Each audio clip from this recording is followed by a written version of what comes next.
निर्णय लीजिए संभल करके।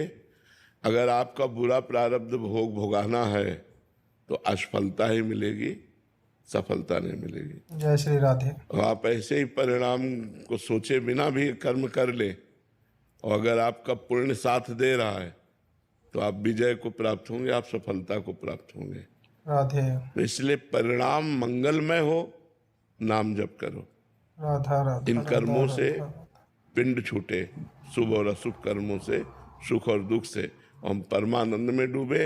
इसलिए भगवान का नाम जप करते हुए राधा कर्म राधा करो राधा तो राधा। सफलता ही सफलता रहेगी, असफलता भी सफलता में बदल जाएगी। नाम जप। जासु नाम भव भेषज हरन घोर त्रैशूल।